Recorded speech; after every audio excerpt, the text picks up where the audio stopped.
नमस्कार। मैं सुमित चौधरी स्वागत करता हूं आपका अपने परिवार सुमित अवध एकेडमी पर।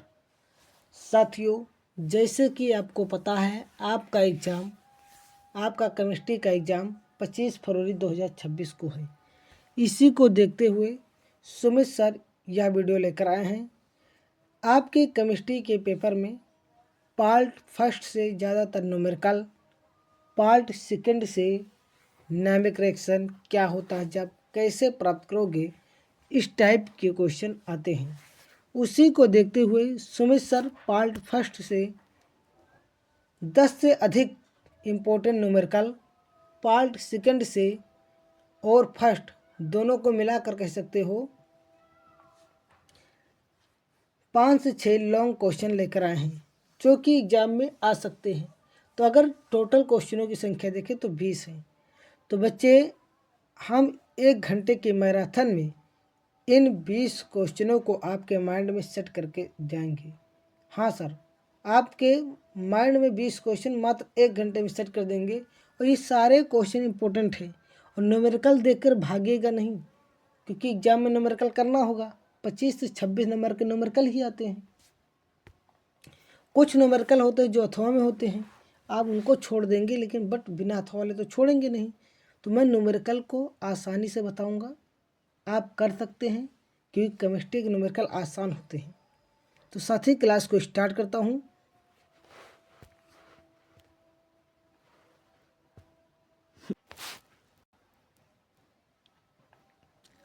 रेडॉक्स विभव क्या है? विद्युत रासायनिक श्रेणी की 2 उपयोगिता लिखिए। तो बच्चे, जैसे कि पता है सुमित सर कोई भी परिभाषा हो उसे चित्र या ट्रिक कंसेप्ट के माध्यम से याद करा देते हैं। इस परिभाषा को सुमित सर ऐसे ही याद कराएंगे। तो बच्चे, यहाँ पर एक चित्र दिख रहा होगा।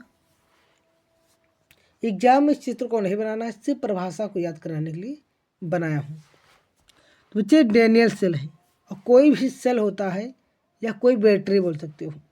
मान लेते हैं बच्चे डेनियल बैटरी या सेल बोल लो। तो बच्चे, सेल में एक साइड में एनोड होता है, एनोड पर हमेशा ऑक्सीकरण होता है। दूसरे साइड कैथोड होता है, कैथोड पर हमेशा अपचयन होता है। कोई धातु है बच्चे, एनोड मान लो कोई धातु है जो एक विलयन में क्या है, डूबा हुआ है या मिला हुआ है, कह सकते हो। अब बच्चे, इससे हम परिभाषा को लिख देंगे। सर कैसे? अभी आप समझ जाओगे कैसे परिभाषा को लिखते हैं।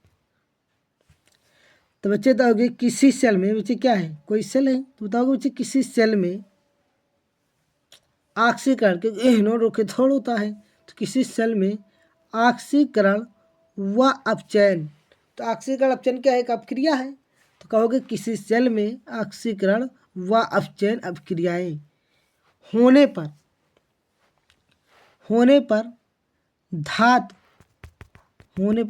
धातु बच्चे ये है,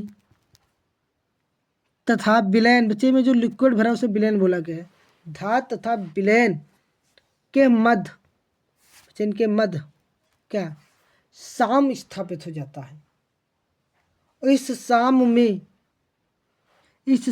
में उत्पन्न, बच्चे इसमें करंट उत्पन्न होगा, विभवांतर होगा ना।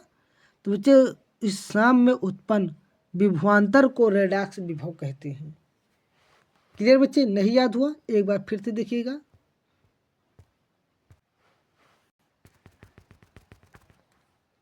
बच्चे क्या बताया, चित्र पे ध्यान दीजिए। किसी सेल में जब बच्चे सेल होगा तो उसमें एनोड और कैथोड होगा। एनोड के मतलब क्या हो बच्चे, ऑक्सीकरण, और कैथोड मतलब अपचयन। तो कहो किसी सेल में ऑक्सीकरण व अपचयन, और ये दोनों क्या होते हैं, अपक्रिया होते हैं। अपक्रियाएं होने पर धातु तथा विलयन के मध्य, बच्चे पात्र में है ना तो डूबा होगा, उसके मध्य साम स्थापित हो जाता है, और इस साम से उत्पन्न विभवांतर को रेडॉक्स विभव कहते हैं। सर, आपको परिभाषा याद हो गया होगा, फिर भी किसी प्रकार की बेचैनी, घबराहट, समस्या है तो कमेंट करिएगा। बच्चे अब पदार्थ का जो रेडॉक्स विभव है उसकी अपक्रिया लिखना होगा। तो पदार्थ की रेडॉक्स अपक्रिया, तो बच्चे Mn+ जहाँ पर इलेक्ट्रॉन त्याग होता है तो वहाँ पर ऑक्सीकरण होता है। यहाँ पर बताया गया कितने इलेक्ट्रॉन त्याग कर रहा है, n इलेक्ट्रॉन को त्याग कर रहा है, और m में क्या हो रहा है, अपचय हो जा रहा है। तो बच्चे यहाँ तक आपको परिभाषा लिखना होगा। ये चित्र नहीं बनाना है, इस चित्र को हम एग्जाम में नहीं बनाएंगे क्योंकि हम इसको याद करने के लिए बनाए कि आपको परिभाषा याद हो जाए। उम्मीद करता हूँ ये परिभाषा याद हो गया होगा।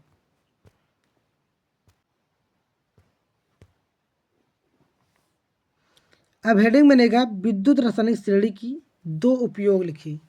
तो बच्चे विद्युत रासायनिक श्रेणी में ऊपर उपस्थित तत्व, बच्चे कोई मान लेते हैं विद्युत रासायनिक श्रेणी है। तो बच्चे विद्युत रासायनिक श्रेणी में बताया गया ऊपर उपस्थित तत्व निम्न विद्युत तत्व को, जो नीचे स्थित हैं, या कहते हो नीचे स्थित तत्व को उनके लवण से या लवण के विलयन से क्या करता है, विस्थापित कर देता है, मतलब हटा देता है। ऊपर वाले जो विद्युत रासायनिक तत्व होते हैं नीचे वाले तत्व को उनके विलयन से क्या कर देता है, विस्थापित कर देता है। यही चीज लिख सकते हो जो मैं बोल रहा हूँ। बताओगे किसी विद्युत रासायनिक श्रेणी में ऊपर स्थित तत्व नीचे स्थित विद्युत तत्व को उनके विलयन के लवण से विस्थापित कर देते हैं। कोई डाउट? No doubt. दूसरा बच्चे क्या है, विद्युत रासायनिक श्रेणी में नीचे स्थित धातुओं के ऑक्साइडों को, जो बच्चे नीचे स्थित है तो धातुओं के ऑक्साइड को हाइड्रोजन द्वारा अपचयन हो जाता है। हाइड्रोजन द्वारा क्या हो जाता है, अपचयन हो जाता है। तो शायद बच्चे ये क्वेश्चन अच्छे से आपको क्लियर हो गया होगा। ये लॉन्ग क्वेश्चन है और ये पार्ट फर्स्ट के क्वेश्चन है। आपको ज़्यादातर पार्ट फर्स्ट के क्वेश्चन कठिन लग रहे होंगे, बट हम उनको आसान कर रहे हैं। अब बच्चे दूसरा क्वेश्चन है, किसी सेल के विद्युत वाहक बल EMF से आप क्या समझते हैं? तो बच्चे इसको भी हम एक आसान तरीके से बताएंगे। तो बच्चे ये एक सेल अपक्रिया लिखी हुई है, ये क्या है, पूर्ण सेल अपक्रिया है। क्या बच्चे, एक पूर्ण सेल अपक्रिया है। अगर मैं इसको काट दूं तो दो सेल अपक्रिया हो जाएगी। बच्चे ये एक पूर्ण अर्ध सेल अपक्रिया थी, अब क्या हो जाएगी दो अर्ध सेल अपक्रिया हो जाएगी ना, एक इधर एक इधर। तो बच्चे यहाँ से बताया गया है कि आपके दो अर्ध सेल अपक्रिया है, एक इधर एक इधर। पहले टोटल क्या था, पूर्ण सेल अपक्रिया। तो बच्चे हमने कहा जिधर से इलेक्ट्रॉन निकल रहे होंगे उधर क्या होता है, ऑक्सीकरण, और इधर क्या होगा, अपचयन। बच्चे आप इस तरह याद रखते हो, इस साइड में से ऑक्सीकरण होगा, इधर अपचयन। न्यूमेरिकल करना है तो बच्चे बहुत सावधानी से सुनिएगा, क्योंकि न्यूमेरिकल भी करना है, परिभाषा भी याद करना है, तब हम अच्छा स्कोर कर पाएंगे। तो बच्चे आप समझ गए इसमें दो अर्ध सेल अपक्रिया है ना, क्योंकि यहाँ से अलग अलग है। पहले पूर्ण सेल अपक्रिया था, तो इसको जब काट दिया कि अलग अलग कर दिया कह सकते हो, तो दो अर्ध सेल अपक्रिया हो गया। तो कहो दो अर्ध सेल अपक्रियाओं अर्थात ऑक्सीकरण अर्ध सेल अपक्रिया तथा अपचयन अर्ध सेल अपक्रिया के इलेक्ट्रोड विभव में भैया क्या होता है, ऑक्सीकरण अर्ध सेल अपक्रिया तथा अपचयन अर्ध सेल अपक्रिया के इलेक्ट्रोड विभव में कह सकते, इलेक्ट्रोड विभव में अंतर को सेल का विद्युत वाहक बल अथवा सेल विभव कहते हैं। क्लियर बच्चे, याद हो गया होगा। क्या बोलना है, किसी सेल में ऑक्सीकरण अर्ध सेल अपक्रिया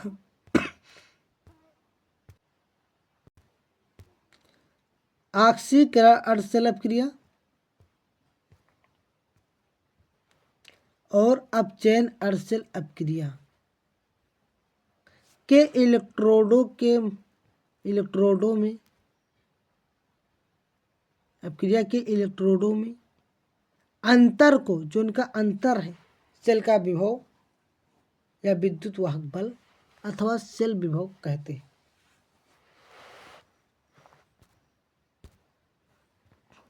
बच्चे आप क्रिया लिख सकते हो। अब इस पर हम न्यूमेरिकल देखेंगे बहुत आसानी से।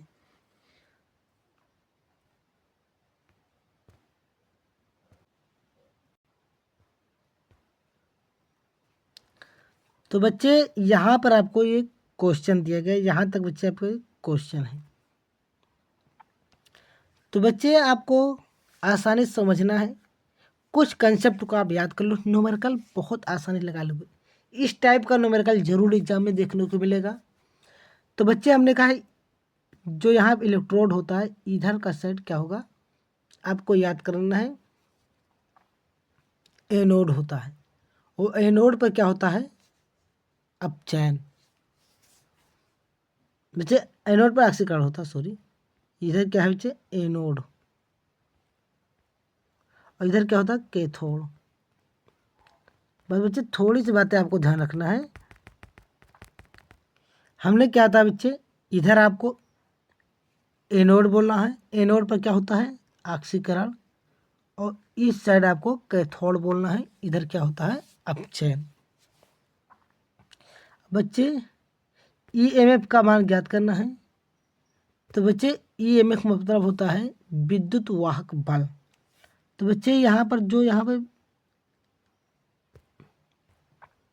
ये जो बी दिया है, ये मात्रक है विद्युत वाहक बल का, और इसका मात्रक क्या होता है, वोल्ट।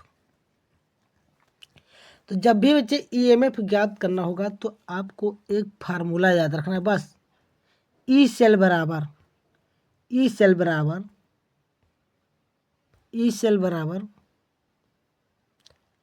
ई नाट कैथोड माइनस ई नाट एनोड। सर फार्मूला कैसे याद करेंगे, तो बताया बच्चे, हमने इधर बताया था, हमने क्या बताया था, एनोड, और इधर कैथोड बताया था। तो बच्चे इसी का उल्टा याद रखना है माइनस में। पहले फार्मूला होता है कैथोड माइनस एनोड, इसमें एनोड कैथोड था, इसमें कैथोड माइनस एनोड। अब बच्चे इसका मात्रक आप जानते हो वोल्ट होता है, तो वोल्ट वाले वैल्यू आप ढूंढ कर रख लो। तो पहले बच्चे कौन सा रखोगे, कैथोड का वैल्यू। तो कैथोड कौन सा है, कैथोड जिसमें से इलेक्ट्रॉन निकल रहे हो, यहाँ 2+ यहाँ आगे दिए गए, आप यहाँ से भी देख सकते हो। बच्चे आपको यहाँ पर समझना है। बच्चे ये क्या था, एनोड था ना, और ये कैथोड था।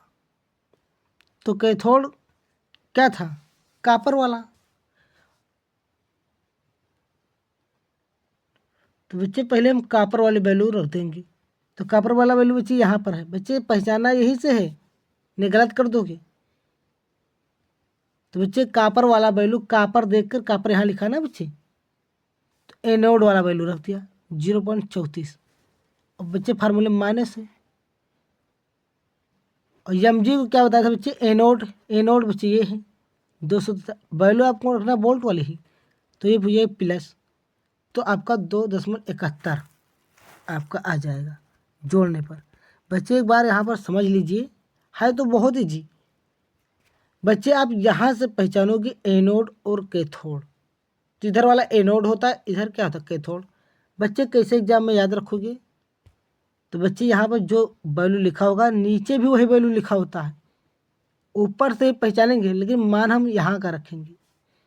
तो बच्चे हमने कहा ये क्या, एनोड, ये कैथोड, फार्मूले में उल्टा होता है कैथोड माइनस एनोड। तो बच्चे कैथोड किसको बोले थे आपने, कैथोड किसको बोला था आपने, एमजी को कैथोड बोला ना, यहाँ से पता चला।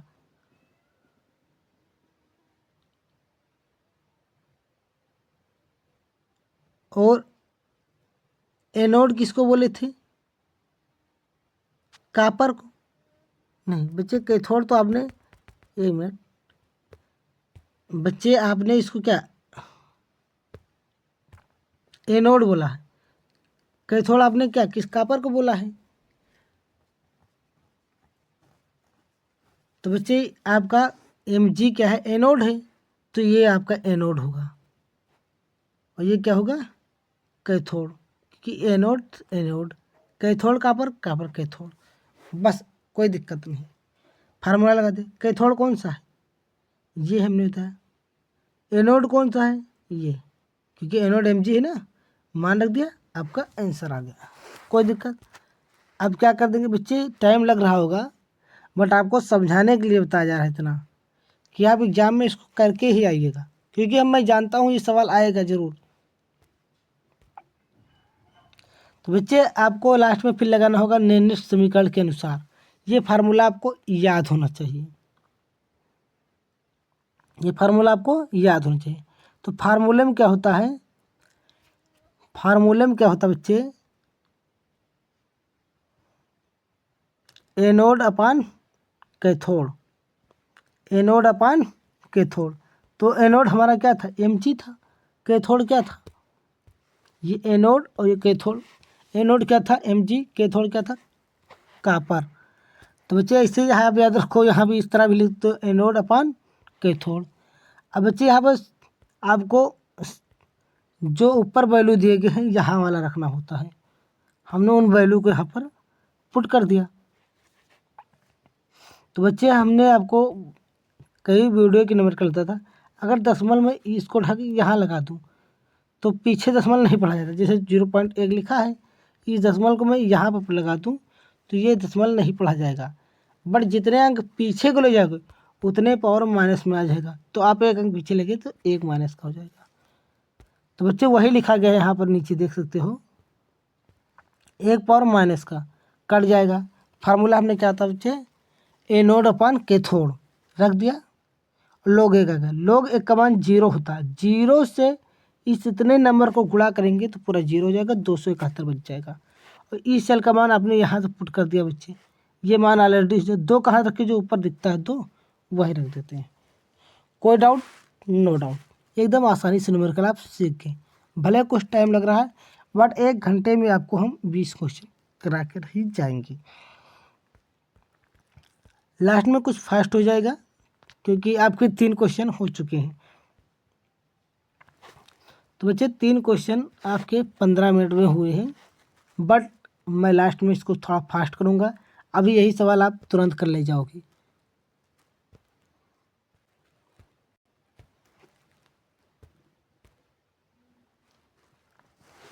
बच्चे इसमें भी जहाँ तक क्वेश्चन दिया गया है, हमने कहा ये एनोड है, कैथोड है।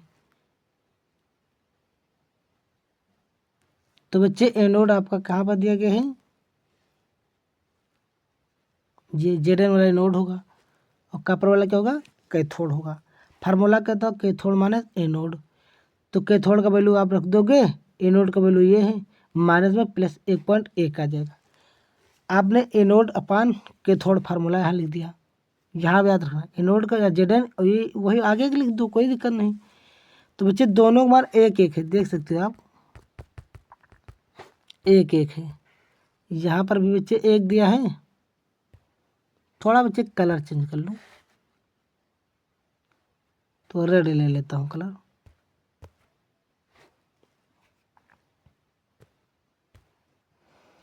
तो बच्चे एक यहाँ दिया है, एक यहाँ दिया मोल, तो बच्चे एक रख दिया। तो बच्चे एक का मान क्या 0 होता है, इस तरह 1.1 आंसर आ गया। कोई ज़रूरी नहीं कि हर बार एक ही आएगा, यहाँ पर कुछ भी वैल्यू अगर लोग का मान आप याद करके जाओ थोड़े बहुत। अब बच्चे हम पढ़ेंगे कोलोराउस का नियम। तो बच्चे हम 4 क्वेश्चन आपको याद करा दिए गए हैं, उम्मीद करता हूँ चारों क्वेश्चन आपको समझ में आएगा होगा। तो कोलोराउस का नियम पढ़ते हैं, बहुत इंपॉर्टेंट है, इसको भी मैं इसी तरह याद करा दूंगा।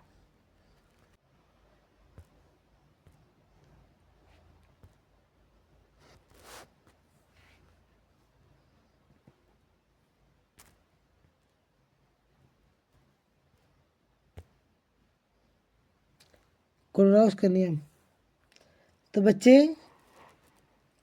इस नियम के अनुसार किस नियम की? कोलराउस के नियम। अनंत तनुता किसी वैद्युत अपघट्ट को, अनंत तनुता पर यहाँ कर दो बच्चे, इस नियम के अनुसार अनंत तनुता पर किसी विद्युत अपघट्ट को या अपघट्ट की, इस नियम के अनुसार अनंत तनुता पर किसी विद्युत अपघट्ट की मोलर चालकता उस विलयन में उपस्थित धनायनों तथा ऋणायनों की मोलर चालकताओं के योग के बराबर होती है। बच्चे कैसे याद करना है? तो बच्चे यहाँ पर हमने भी एक चित्र लिया है और इस चित्र को आपको एग्जाम में नहीं बनाना है। तो बच्चे एक पात्र है और बच्चे इस पात्र में आपका NaCl एक लवण घोला गया है। तो बच्चे अगर NaCl होगा तो Na प्लस और Cl माइनस में टूट जाएगा, बट ये कब? इसमें तो बताओ कि इस नियम के अनुसार अनंत तन्यता पर, इसमें कोई चीज़ मिलाया जा रहा है अनंत तन्यता पर। बच्चे हम याद कराने के लिए ऐसा कर रहे हैं। अनंत तन्यता पर किसी वैद्युत अपघट्ट की, बच्चे वैद्युत अपघट्ट होता है जिसमें करंट का फ्लो हो जाए, विलयन वो होता है जो तेजाब वगैरह, उसे विद्युत अपघट्ट बोला गया है। तो बताते हैं बच्चे किसी, इस नियम के अनुसार अनंत तन्यता पर किसी वैद्युत अपघट्ट, इस पत्र में क्या होगा? वैद्युत अपघट्ट विलयन भरा होगा कि मोलर चालकता उसमें उपस्थित, जो हमने NaCl घोला है ना, उसमें उपस्थित धनायन, इनने क्या होता है? धनायन प्लस ऋणायन मोलर चालकताओं के योग के बराबर होता है। इसे कोलराउस का नियम कहते हैं। बच्चे आप ये सूत्र से भी लिख सकते हो।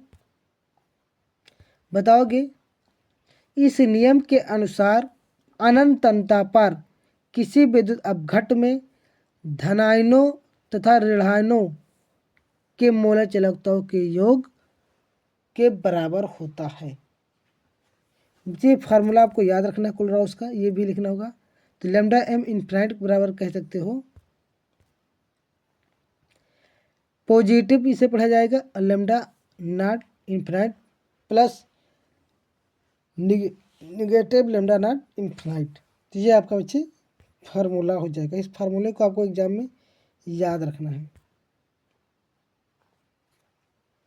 कोलराउस नियम के अनुप्रयोग, बच्चे चित्र को नहीं बनाना है, बाकी सब लिख देना है। तो बच्चे आया दुर्बल विद्युत अपघट्ट की मोलर चालकता ज्ञात करने में। दूसरा है वियोजन की मात्रा ज्ञात करने में। तो बच्चे इस तरह आपके 5 क्वेश्चन हमने करा दिया एग्जाम में। यहाँ पर संख्या आगे पीछे पड़ा है, न्यूमेरिकल का अलग है और क्वेश्चन का अलग, इसलिए टोटल 5 हुए। अब बच्चे क्वेश्चन हमने लिया है जो कि बहुत इंपॉर्टेंट क्वेश्चन है, ये NCERT क्वेश्चन है।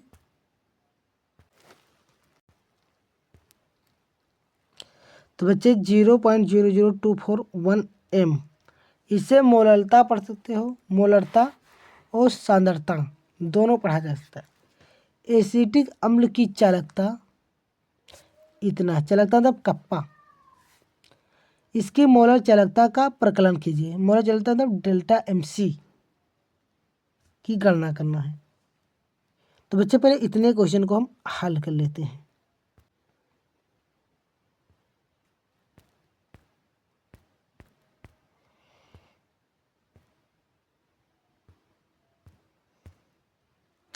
तो बच्चे ये क्या दिया गया है?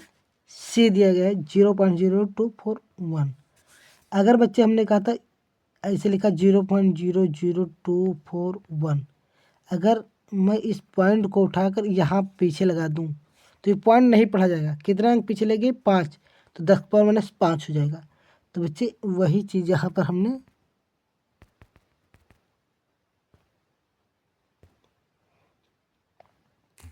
C के वैल्यू में कर दिया है।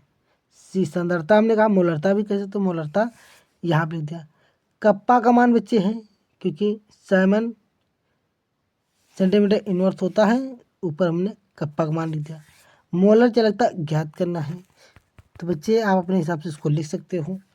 अब बच्चे मोलर चालकता का फार्मूला याद कर लूँ। लैम्डा एम सी बराबर होता है, बच्चे फार्मूला याद क्वेश्चन लगा लोगे।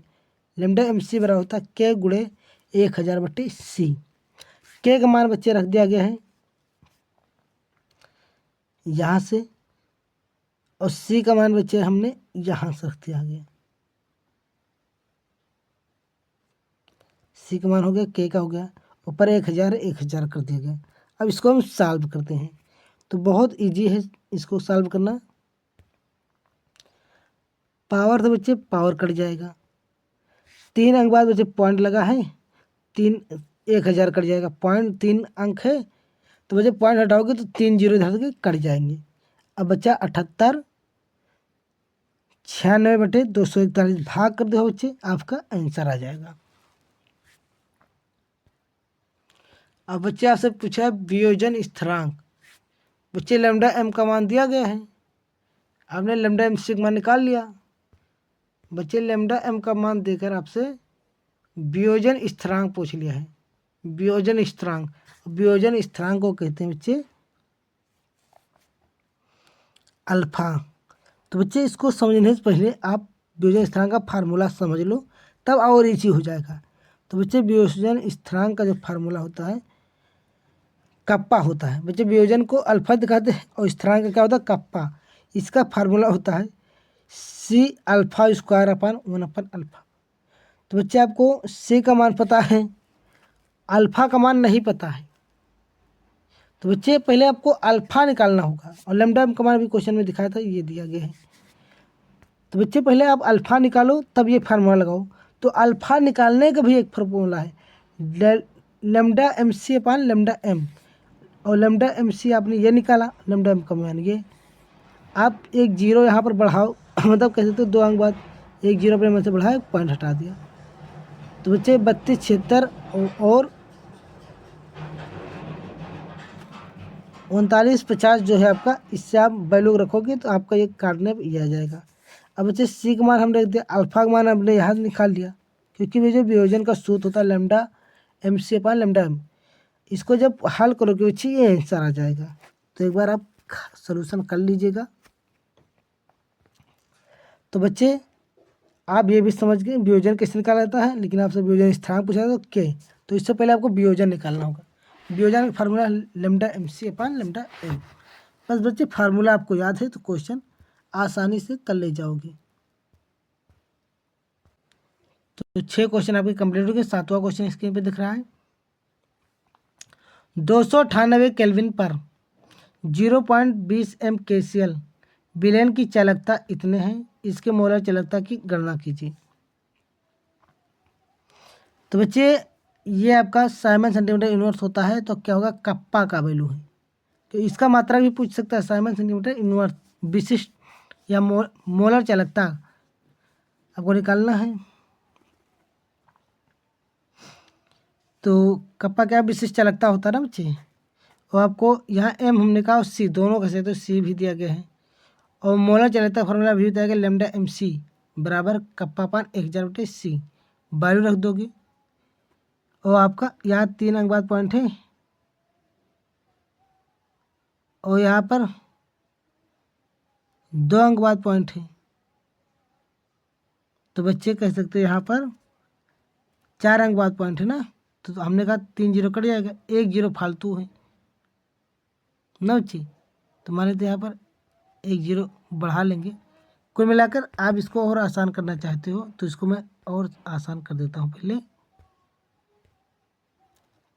कैसे हल करोगे आप बच्चे इसको।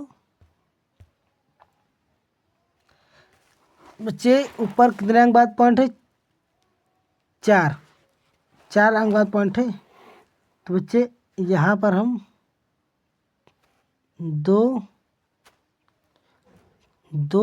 4 अंक बाद यहाँ भी पॉइंट कर लिया, पॉइंट से पॉइंट हट जाएगा, 3 जीरो से 3 जीरो कट जाएगा। अब 2 से इसको काट दोगे, 2 कम 2 तो 2 4 तो चौको 8 आपका आंसर आ जाएगा। इतना इजी है बच्चे, बहुत इजी क्वेश्चन है। बच्चे हम इसको 12 बजे वीडियो को शूट कर रहे हैं, क्योंकि थोड़ा आवाज़ धीमी होगी।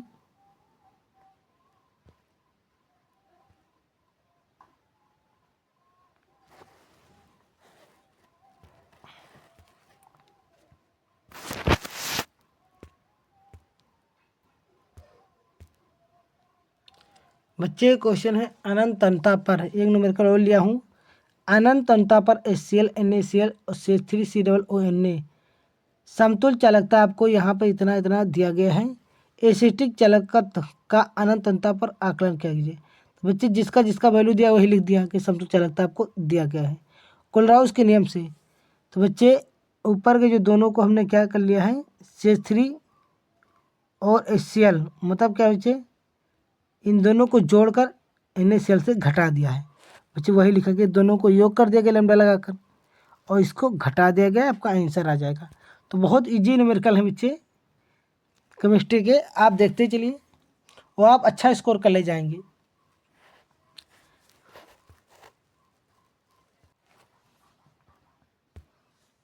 क्वेश्चन निम्नलिखित उदाहरण समझाइए। निम्नलिखित के असम्मित ईथर और विलियम ईथर संश्लेषण। तो असम्मित ईथर क्या है, तो बच्चे बताएगा। ये पहले आप सम्मित ईथर देखो। सम्मित तो बच्चे जब ऑक्सीजन से समान एल्किल समूह जुड़े होते हैं, जैसे CH3 इधर CH3 समान हो तो उसे सम्मित कहते हैं। जब असामान जुड़े होते हैं तो उसे असम्मित कहते हैं। बस इतना याद रखना है। तो बच्चे यहाँ पर बताया गया है, जब ऑक्सीजन परमाणु से जुड़े दोनों एल्किल या एरिल, कोई जरूरी नहीं एल्किल भी होता है एरिल, समूह भिन्न होते हैं तो ईथर को मिश्रित या असम्मित ईथर कहते हैं। बहुत आसान। तो बच्चे इधर देखो दूसरा कुछ जुड़ा भिन्न है, इधर का अलग अलग है। दोनों अलग अलग है ना बच्चे, सेम सेम होता तो सम्मिति हो जाता, और ये अलग अलग है तो असम्मित हो जाएगा। तो बच्चे याद हो गया होगा। बच्चे विलियम ईथर संश्लेषण क्या है, ये भी बहुत आसान है। तो बताएगा जब एल्किल हैलाइड सोडियम, जब एल्किल हैलाइड सोडियम या पोटेशियम एल्काक्साइड के साथ अपक्रिया करता है तो ईथर बनता है। इस अपक्रिया को विलियम ईथर संश्लेषण कहते हैं। तो बच्चे सोडियम एथोक्साइड को एल्किल क्लोराइड के साथ गर्म करते हैं तो आपका ईथर बन जाता है। बस बच्चे आपको यही करना था। बच्चे ये 4 अंक का आएगा और आप बहुत आसान है, आप इसको आसानी से कर ले जाएंगे। नेक्स्ट क्वेश्चन क्या है,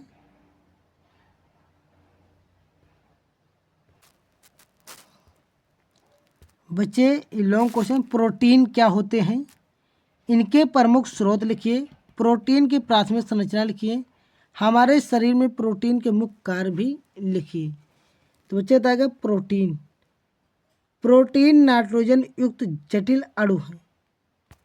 प्रोटीन क्या है बच्चे, नाइट्रोजन युक्त जटिल अणु है। ये जीव जगत के विकास, वृद्धि तथा शरीर के रख रखाव के लिए अति आवश्यक होते हैं। बच्चे प्रोटीन क्या है, ये नाइट्रोजन युक्त जटिल अणु होते हैं। ये हमारे शरीर के रख रखाव के लिए क्या है, अति आवश्यक होते हैं। वास्तव में प्रोटीन को क्या कहते हैं, बहुलक कहते हैं।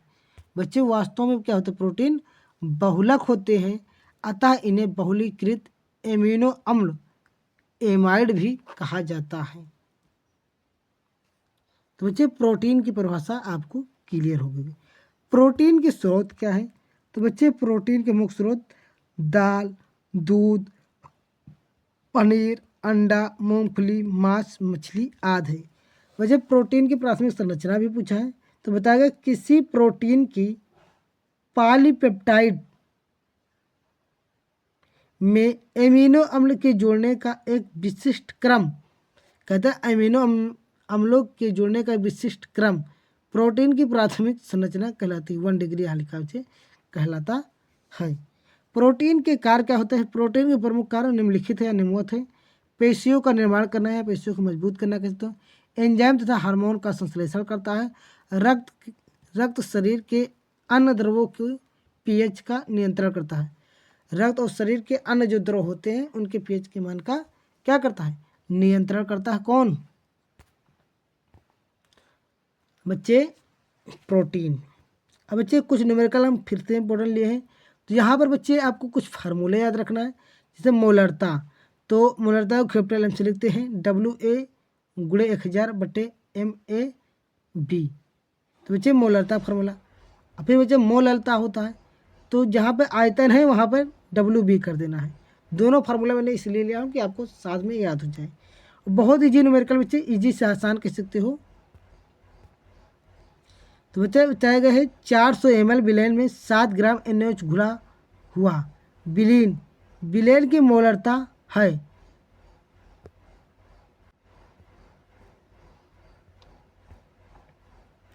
तो बच्चे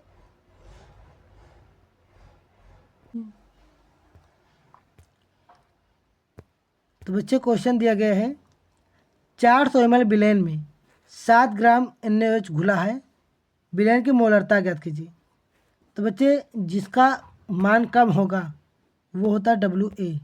तो बच्चे WA कितना दिया गया है 7 ग्राम। और ml मतलब होता है आयतन, आयतन आपको 400 दिया गया है। और अणुभार आपको याद रखना होगा, NaOH का क्या होता है 40, याद कर लो, आपको एग्जाम में निकालना ना हो, 40 होता है NaOH का अणुभार 40।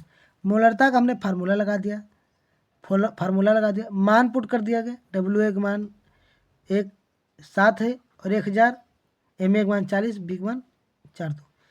बच्चे नीचे 3 जीरो है, यहाँ पर 1 जीरो यहाँ पर, तो 3 जीरो कट गया। तो 4 चौक 16/7, 7/16 कह सकते हैं। इसको जब भाग करोगे आपका 0.437 आंसर आएगा। तो देखिए बच्चे कितना आसान न्यूमेरिकल है।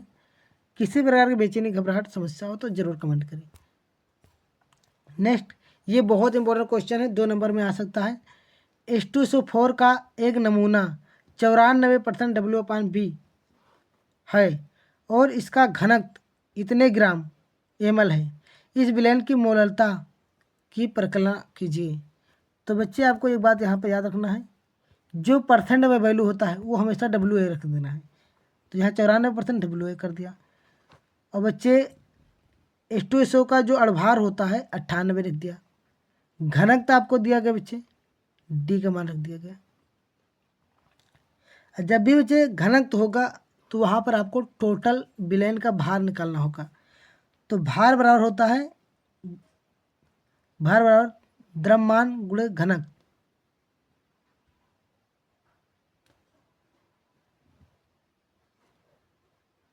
बच्चे कहते हैं भार को द्रव्यमान, तो द्रव्यमान भार को क्या बोलते हैं द्रव्यमान होता है आयतन गुणे घनत्व, या घनत्व गुणे आयतन कह सकते हो। तो हमने जब गुणा कर दिया 1.84 को 100 से, तो 184 आया। तो भार बराबर क्या होता है द्रव्यमान गुणे, बच्चे भार को ही द्रव्यमान बोलते हैं, सॉरी, द्रव्यमान बराबर क्या होता है आयतन गुणे घनत्व। तो ये आएगा। अब बच्चे जो आया है उसमें WA घटा दो तो आपका WB निकल जाता है, तो 90 आ गया। अब बच्चे फार्मूले पर रख देंगे वैल्यू सारे और काट देंगे, तो बहुत ईजी है बच्चे इसको हल करना। आपका 10.6 मोल आपका आंसर आ जाएगा। अब बच्चे यहाँ से क्वेश्चन एग्जाम में देखने को मिल सकता है क्वथनांक का उन्नयन।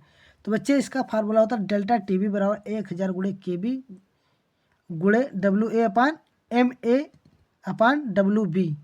अगर बच्चे मैं MA निकालूँ, जब नीचे से वैल्यू कोई उठाते हैं तो इस सामने वाले से तो सामने की ओर ले जाते हैं, मतलब जिसका मान निकालना होता है।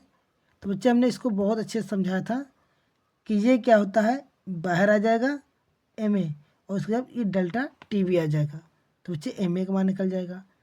अगर बच्चे आपको KB का मान निकालना हो, ऊपर से कोई वैल्यू निकालना है, ऊपर से कोई भी वैल्यू, तो बच्चे मुझे KB निकालना है इस बार यहाँ से। KB, तो KB को बाहर कर लिया और डेल्टा TB का हाउस के जहाँ चला जाएगा और क्या होगा पासा पलट जाएगा, नीचे वाले सारे वैल्यू ऊपर चले जाएंगे, ऊपर वाले नीचे आ जाएंगे। वही किया गया बच्चे यहाँ पर।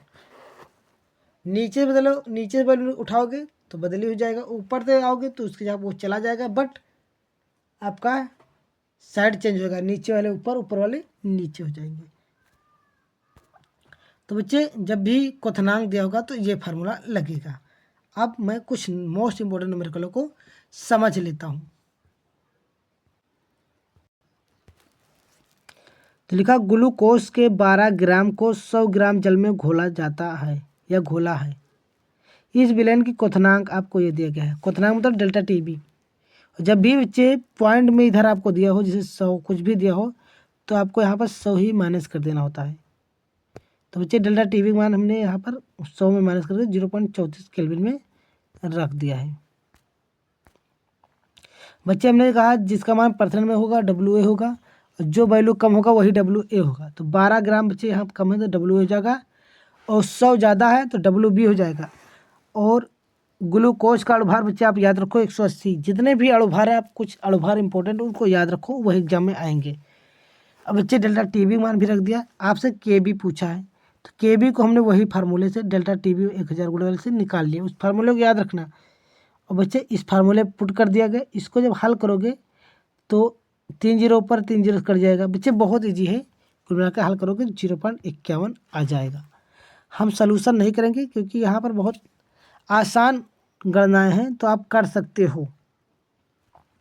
और देख सकते हो कितना इजी न्यूमेरिकल बच्चे।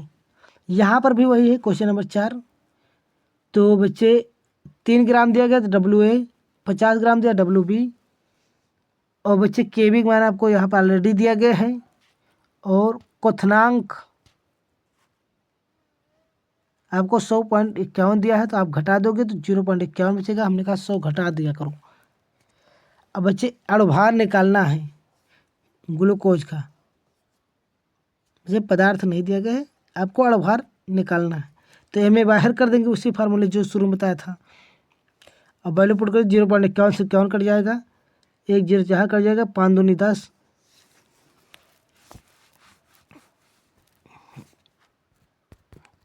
0.51 से बच्चे 51 कट जाएगा। और बच्चे इसको काटोगे, आपका कुल मिला के जब पूरा सॉल्व कर लोगे तो बच्चे कितना आ जाएगा आंसर, 60 आ जाएगा। यहाँ 20 आएगा, अब 20 नहीं 60 काटोगे, 5 दूनी 10, 5 दूनी बच्चे 10, और यहाँ पर 20 बचेगा, और 20 से क्या हो जाएगा, 60 हो जाएगा। यहाँ पर 3 है ना, तो आपका ये आंसर आ जाएगा। तो बहुत इजी न्यूमेरिकल बच्चे। हिमांक का क्वथनांक, मैं बहुत फास्ट चल रहा हूँ। तो बच्चे हिमांक क्वथनांक फार्मूला वही यहाँ पर क्या आ जाएगा, क्वथनांक रहेगा तो बच्चे डेल्टा TB, और अवनमन रहेगा तो डेल्टा TF बच्चे सेम फार्मूला KB जहाँ KF हो गया है। MA निकालोगे तो ये बदली हो जाएगा, और यहाँ KF निकालोगे तो उल्टा हो जाएगा, वहाँ पर वैल्यू चेंज होगा। बच्चे यहाँ KF ही निकालना है, आप वैल्यू रख दिया गया सारे, आप इसको हल कर लेंगे, आपका आंसर आ जाएगा। किसी यहाँ पर बच्चे देखो, यहाँ पर 100 नहीं घटाएगा क्योंकि ऑलरेडी ये घटा हुआ है। तो बच्चे इस टाइप के क्वेश्चन एग्जाम में आ सकते हैं। नेक्स्ट वीडियो में हम नेविगेशन क्या होता है जब कैसे प्राप्त करोगे, 1 घंटे का मैराथन वो भी रहेगा। लगभग ये 40 मिनट का वीडियो है बच्चे। 40 मिनट की वीडियो में हमने बहुत सारे क्वेश्चन आपको याद करा दिया है। धन्यवाद। अगर वीडियो पसंद आएगा तो वीडियो को लाइक, सब्सक्राइब और कमेंट जरूर करें। नेक्स्ट वीडियो में हम क्या होता है जब कैसे प्राप्त करोगे नेविगेशन लेकर आएंगे। तब तक आप बुक वगैरह से पढ़ते रहिएगा। धन्यवाद।